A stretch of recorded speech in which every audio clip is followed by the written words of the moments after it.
நீங்கள் பார்த்துக் கொண்டிருப்பது உங்கள் விஜய்.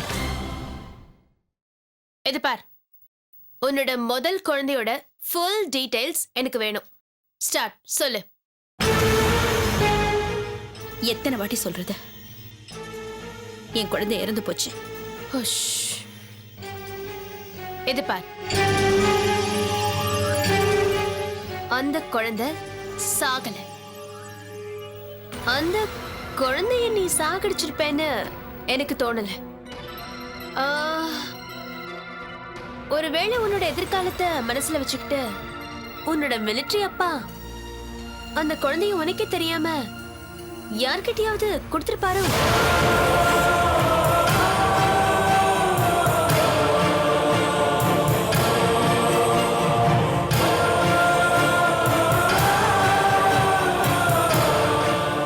இல்ல ஏதாவது அனாதாசிரமத்துல கொண்டு போய் கடாசிட்டாரா?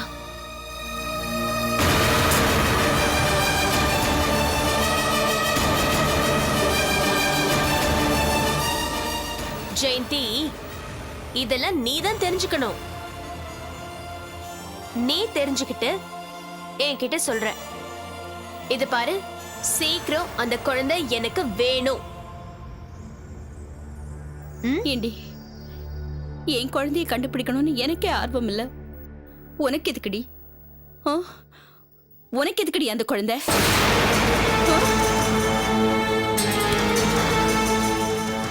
நான் கேள்வி கேட்டா நீ பதிலுக்கு என்ன கேள்வி கேட்கிறியா?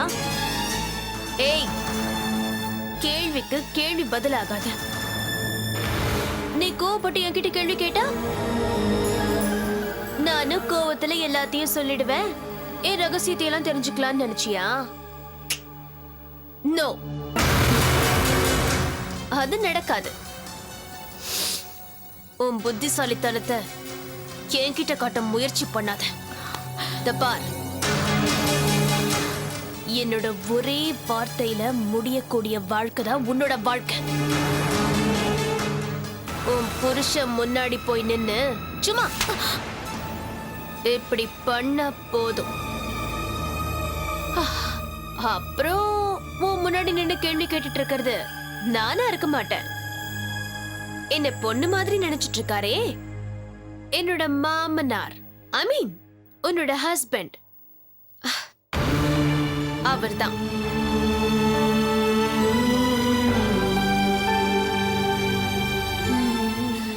கடவுள் மேல சத்தியமா சொல்றேன், மயக்கம் தெளிச்சு நான் பார்த்தப்போ என் பக்கத்துல குழந்தை இல்ல, செத்து போயிடுச்சுன்னு சொன்னாங்க. அதை தவிர வேற எதுவும் எனக்கு தெரியாது. எத்தனை வாட்டி நான் உங்ககிட்ட சொல்றது?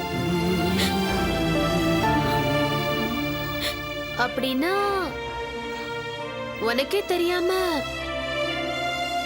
தன்னோட பேத்திய அந்த ரிட்டையர்ட் கர்னல் எங்கேயும் மறைச்சு வச்சிருக்கணும். இல்ல இல்ல அந்த குழந்தைய ஒரேடியா கொன்னு இருக்கணும்.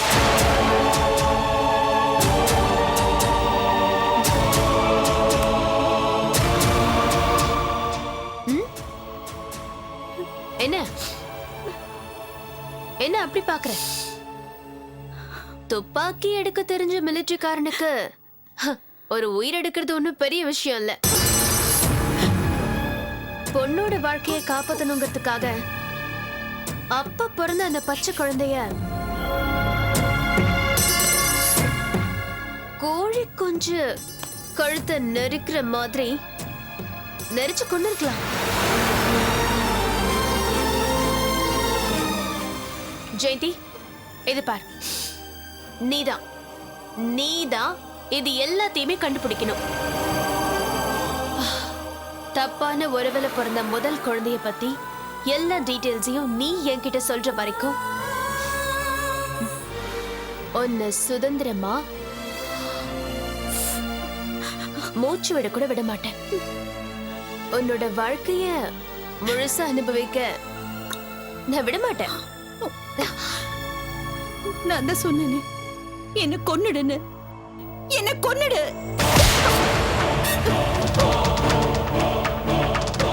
இது பார், நான் தேடி வந்தது கிடைக்கலன்னா நெக்ஸ்ட் அதுதான் நடக்கும். ஆனா அத நான் செய்ய மாட்டேன். ஏன்னா அத செய்யறதுக்கு தான் உன்னோட அப்பாவி புருஷன் பிரபாகர் இருக்காரே. பொண்டாட்டியோட பழைய கதையெல்லாம் கேட்டா நான் இல்ல, அவரே உன்னோட உயிரை எடுத்துருவாரு. அப்புறம் நீ சொர்க்கத்துக்கு போயிடுவ. ச்சே, உனக்கு எங்க சொர்க்கம்? நீ எல்லாம் நரகத்துக்கு தான் போவ. நீ நரகத்திலையும் உன்னை கொன்னதுக்காக உன் புருஷன் ஜெயிலையும் கிடப்பான். இந்த ட்ராக் கூட நல்லதா இருக்குல்ல, இன்ட்ரெஸ்டிங். ஏய் ஜெயந்தி, இதெல்லாம் கூடிய சீக்கிரம் நடக்கதான் போகுது பாரு. ஓகே ஓகே, நீ ரொம்ப டயர்டா வந்திருக்க. உனக்கு 1 கப் ஸ்ட்ராங் காஃபி போட்டு எடுத்துட்டு வரட்டுமா? அப்படியே கொஞ்சம் விஷத்தையும் போட்டுட்டு வா. தரேன், ஏன் அவசரப்படுற? கண்டிப்பா தரேன். ஆனா அதுக்கு இன்னும் டைம் ஆகல.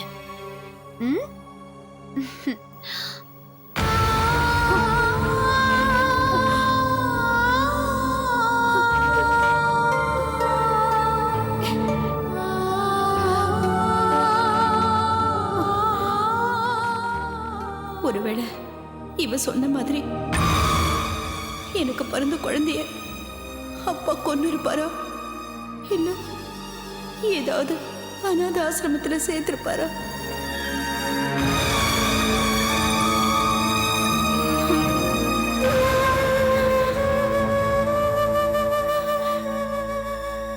அப்பா எதையும் என்கிட்ட இருந்து மறைக்கிறாரு.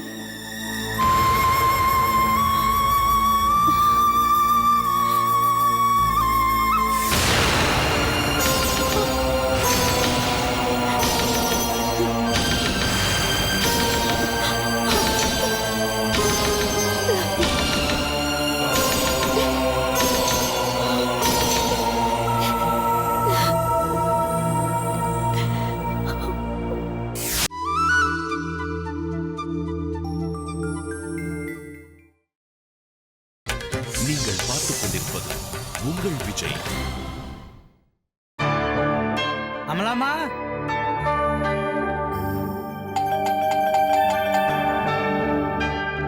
சாந்தாமா, ஓ அமலாமா,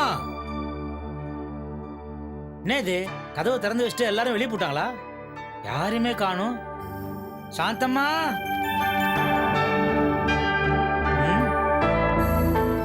அமலாமா,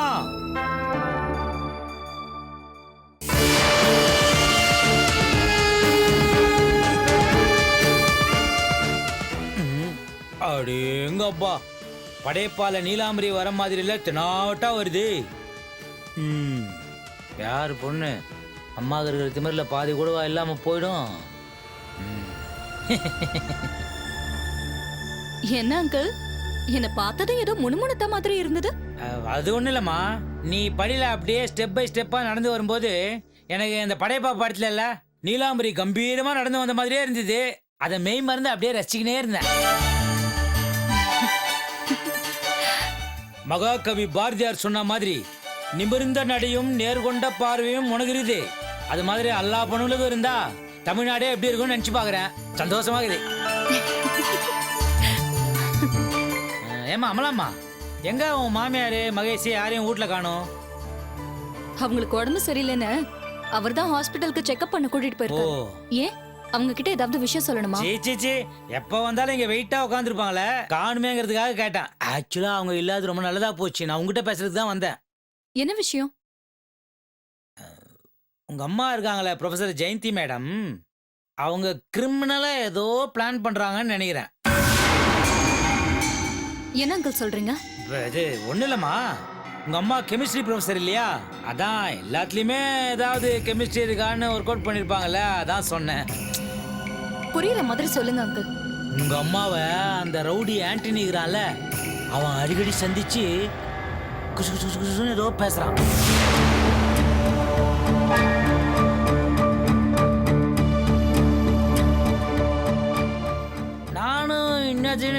ஸ்மெல் பண்ணி பார்த்துட்டேன், இது வரைக்கும் என்ன மேட்டர்னு கண்டே பிடிக்க முடியலமா.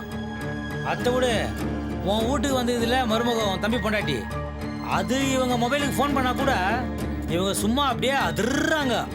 என்ன மேட்டர்னு தெரியல, ஆனா ஏதோ விஷயம் நடக்குது. என்னன்னு தான் தெரிய மாட்டேங்குது. உன் தம்பி பொண்டாட்டி கூட உனக்கு நல்ல பழக்க வழக்கம் பேச்சுவார்த்தைலாம் இருக்குது.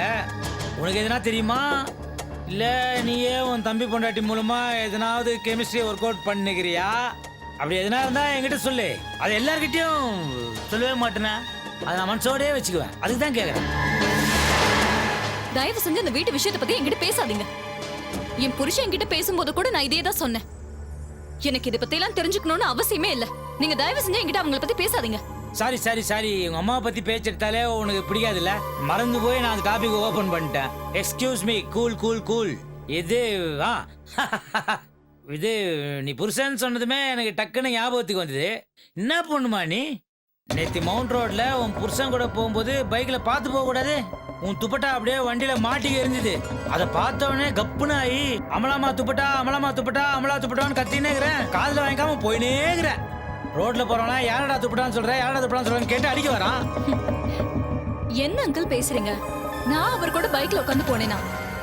ஐயோ அங்கிள், நான் சுடிதார் போடுறத நிறுத்தியே ரொம்ப நாள் ஆச்சு. என்னம்மா சொல்ற நீ? நீ சுடிதார் போடுறத நிறுத்தி ரொம்ப நாள் ஆச்சா? இல்லையே, நேற்று நீ மகேஷ் கூட பைக்ல போனதை நான் பார்த்தேனே. உண்டு ஒயிட் கலர் சுடிதாரு, அதுல பூ கூட போட்டு இருந்தது, ப்ளூ கலரு நீளமா தொங்கிட்டு இருந்தது. நீ கூட இப்பெல்லாம் எல்லா படங்களும் ஃபேஷனுக்காக டெரரிஸ்ட் மாதிரி சுத்தி நிக்குத, அது மாதிரி மூடின்னு இருந்த நீ. பார்த்தேனே. மகேஷ் ஹெல்மெட் போடல, அவன் துப்பட்டா போடுறதுக்கு சான்ஸ் இல்ல. கன்ஃபார்ம்டா அது மகேஷ் தான். பின்னாடி உட்காந்து போனது நீ இல்லைன்னா வேற யாரா இருக்கும் அது?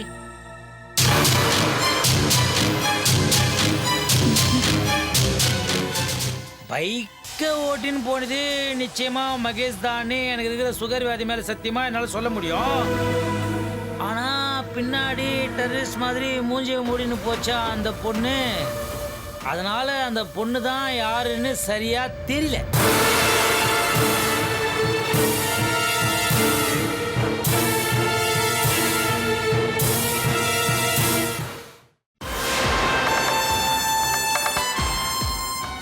சத்யசீலா, பட்டாசு கொளுத்தி போட்டாச்சு, ஊடு கபகபன்னு பத்திச்சு, நாம குளிர் காய வேண்டியது தான். இது அம்மாடி, நீ ஒன்றும் இதெல்லாம் மனசில் போட்டு குழப்பிக்காத.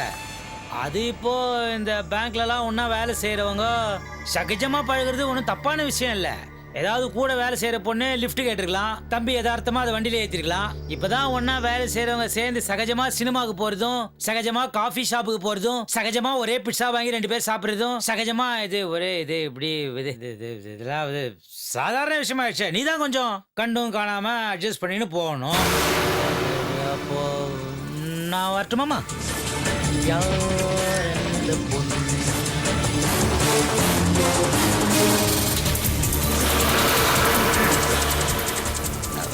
அம்மாடி, இது தொண்டை வறண்டு போச்சு, சூடா குடிக்கிறதுக்கு எதனா குடுக்குறியா? நீங்க உட்காருங்க, எடுத்துட்டு வரேன்.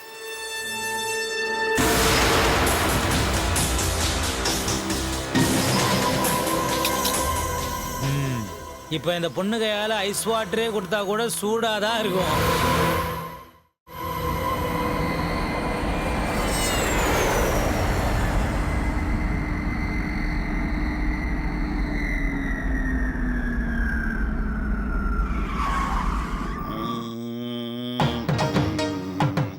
கண்ணாலே காதல் சங்கதி சொன்னாலே, தங்கச்சிலை போல் வந்து மனதை தவிக்க விட்டாளே. கட்டாணி முத்தழகி காணாத கட்டழகி, தொட்டாலும் கை மணக்கும் சிங்காரி, தொட்டாலும் கை மணக்கும் சிங்காரி. கட்டுப்படியாகலே காதல் தரும் வேதனை, கட்டுப்படியாகலே காதல் தரும் வேதனை. தங்கச்சிலை போல் வந்து மனதை தவிக்க விட்டாளே. ஹை பம்பர கண்ணாலே காதல் சங்கதி சொன்னாலே.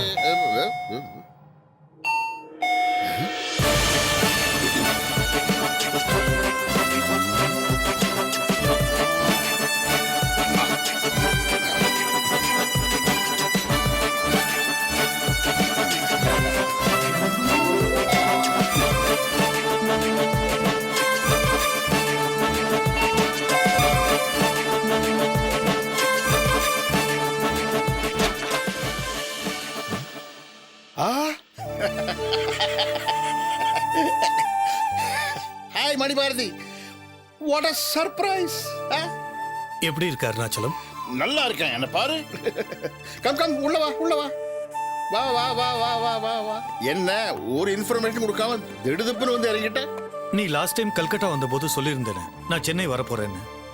ஏதோ ஃபார்மாலிட்டிக்கு சொல்றேன்னு நினைச்சேன். ஆனா கல்கட்டாவை மறந்துட்டு நீ இவ்வளவு சீக்கிரம் வருவேன்னு எதிர்பார்க்கவே இல்லப்பா. கல்கட்டாவை மறந்துட்டு வரல, சென்னையில் எனக்கு ஒரு வேலை இருக்கு. நான் இங்க இருந்தா நல்லா இருக்கும்னு தோணுச்சு, அதான் வந்துட்டேன். உன் மனசுல அப்படி தோணுனது ஒரு வகையில ரொம்ப நல்லதுதான். ஏன் அருணாச்சலம், நான் இங்க வந்ததுல உனக்கு எந்த தொந்தரவும் இல்லையே? அடிச்சா நான் படுறேன், நீ என் நண்பன்டா. இந்த பாரு, பொண்டாட்டி செத்து போய் 4 வருஷம் ஆச்சு. பிள்ளைங்கள்லாம் ஃபாரின்ல செட்டில் ஆயிட்டாங்க. பிறந்த மண்ணை விட்டு போக மனசு இல்லாம இவ்வளோ பெரிய வீட்டில் நான் தனியா இருக்கேன். நீ வந்தது எனக்கு எவ்வளோ சந்தோஷமா இருக்கு தெரியுமா? இந்த பாரு, இந்த வீட்டில் உனக்கு எந்த டிஸ்டர்பன்ஸும் இருக்காது என்ன தவிர. நீ பாட்டு உட்காந்து எழுதி எழுதி எழுதி தள்ளிக்கிட்டே இருக்கலாம். இப்போதைக்கு இந்த வீட்டில் வேற யாரும் கிடையாது. ஏன்னா நான் தனி மனுஷன் இல்லையா? ஆனா நீ இப்ப வந்துட்டே இல்ல, இனிமே வேலைக்கு ஒரு ஆளை வச்சுக்கலாம்.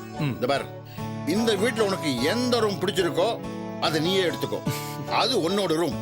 ஓகே பாரதி, உனக்கு ஒரு விஷயம் தெரியுமா? காலிங் பெல் அடிச்ச உடனே யாரோ சேல்ஸ் கேர்ள் வந்திருக்கான்ட்டு இந்த பைப்பு, இந்த கண்ணாடி, இந்த தொப்பி இதெல்லாம் போட்டு வந்த. இதெல்லாம் முகமூடி, டூப்பு. நான் தான் டாப்பு. வா, உனக்கு வீடெல்லாம் சுத்தி காட்டுறேன் வா.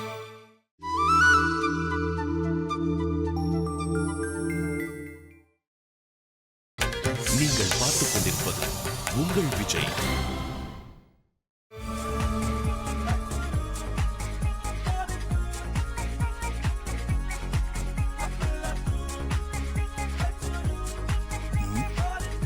ஜெயந்தி, நியூஸ் ஆரம்பிச்சிருப்பான், நியூஸ் போனா.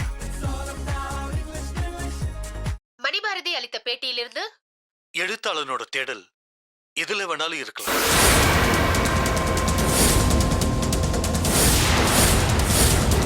என்னோட தேடல் கடந்த கால ஆன்மாக்களை பத்தி தான்.